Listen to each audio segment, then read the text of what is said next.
प्यारे बच्चों, आज कक्षा 12 चैप्टर 5 कंटिन्यूटी एंड डिफरेंशिएबिलिटी से क्वेश्चन स्टेटमेंट है। If a function f equal to modulus of x minus 2 divided by 2 minus x not equal to 2 and minus 1 x equal to 2, find whether or not F X is continuous at x equal to 2। तो हमें check करना है कि ये function जो given function है x equal to 2 पर continuous है या नहीं है। तो given that F X equal to दे रखा है बेटा modulus of x minus 2 divided by 2 minus x not equal to 2 and minus 1 दिया है x इक्वल टू 2। तो सबसे पहले हम चेक करते हैं जो फंक्शन है मोर देन वन वैल्यूड है या सिंगल वैल्यूड है। सबसे पहले बेटे एफ एक्स की दो वैल्यू दे रखी हैं। तो जिस क्वेश्चन में दो तरह की स्टेटमेंट होती हैं, एक तो यहाँ ग्रेटर इक्वल और लेस में फंक्शन होता है, उसमें तो लेफ़्ट हैंड साइड का अलग फंक्शन होता है और राइट हैंड साइड में दूसरा फंक्शन आ जाता है। लेकिन यहाँ पर बेटे नॉट इक्वल टू का मतलब ये है कि अगर लेफ़्ट हैंड साइड निकालेंगे तब भी यही फंक्शन होगा।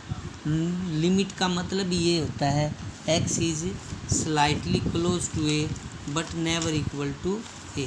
हमने पहले भी बताया है आपको कि limit x tends to a में क्या होता है, when x tends to a then x is slightly close to a but never equal to a। So जब लेफ्ट हैंड लिमिट निकालते हैं, limit x tends to a negative is equal और not equal to की term में बेटे, तो left के लिए भी वही फंक्शन है, राइट के लिए भी वही फंक्शन है, लेकिन सब्स्टिट्यूशन से प्रोसेस से निकाल लेंगे। तो यहाँ पर क्योंकि अगर ये सिंपल फंक्शन होता तो आंसर वही आता, तो हम डायरेक्ट लिमिट निकाल सकते थे x इक्वल टू 2 पर। अब इसमें डायरेक्ट लिमिट नहीं निकल सकती बेटे। एट x इक्वल टू 2 पर पहले लेफ़्ट हैंड लिमिट निकालेंगे। Left hand limit means limit x tends to 2 negative f x. मेरा कहने का मतलब ये था 2 नेगेटिव जो एफ एक्स है वो यही आएगा x minus 2 modulus divided by 2 minus x, यही फंक्शन आएगा। राइट हैंड के लिए भी बेटे यही फंक्शन होगा। अगर मैं राइट हैंड लिमिट निकालता हूँ तो लिखा जाएगा limit x tends to 2 positive f x, लेकिन एफ एक्स की वैल्यू यही होगी 2 plus x minus 2 modulus divided by 2 minus x। बस यही बताना था। और जब जिस क्वेश्चन में ग्रेटर और लेस होता है बेटे, उस क्वेश्चन के अंदर हमने फंक्शन लेफ़्ट हैंड लिमिट का अलग फंक्शन आ जाएगा लेस वाला, और राइट हैंड में अलग फंक्शन होगा। अब सोल्व करते हैं, देखते हैं लेफ़्ट की वैल्यू और राइट की वैल्यू क्या आती है। मैंने आपको बताया था कि पुट करना पड़ेगा x की जगह 2 minus H left hand limit में। एज x टेंड्स टू 2 तो h टेंड्स टू 0 हो जाएगा। तो यहाँ पर लिमिट तो हो जाएगी h टेंड्स टू 0 और मॉडुलस में x की जगह आएगा 2 माइनस एच और माइनस 2 थाई और नीचे 2 थाई, x की जगह 2 minus H.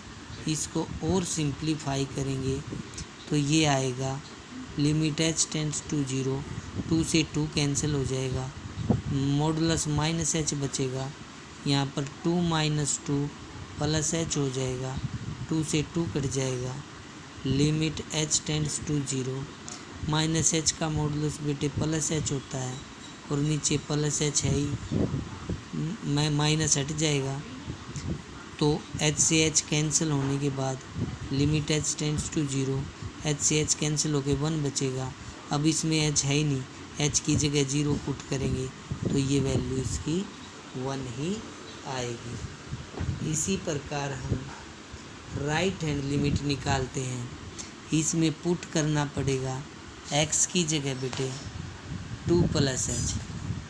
As x tends to 2 h tends to 0 हो जाएगा।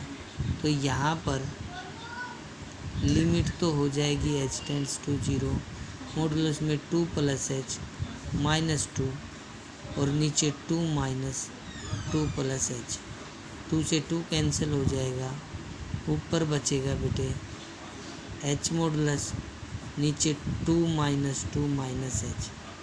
तो मॉडुलस ऑफ h तो बेटे h ही रहेगा, डिवाइड में -h हो जाएगा, h से h कैंसिल होके लिमिट h टेंड्स टू 0 और ये माइनस का 1 बच जाएगा, 1/-1 -1। अब इसमें h है नहीं, h की जगह 0 पुट करेंगे तो आंसर -1। अब हमने देखा कि left hand limit right hand limit के इक्वल ही नहीं आई, तो लिमिट डज नॉट एग्जिस्ट हो जाएगी।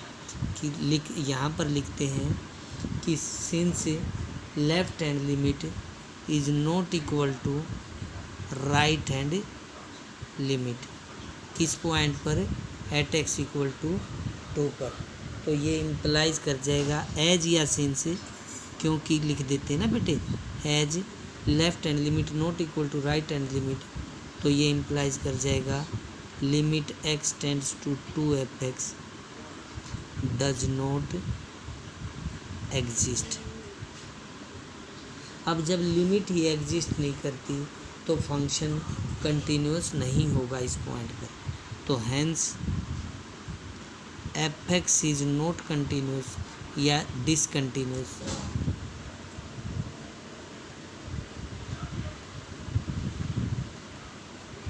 Eight x = 2।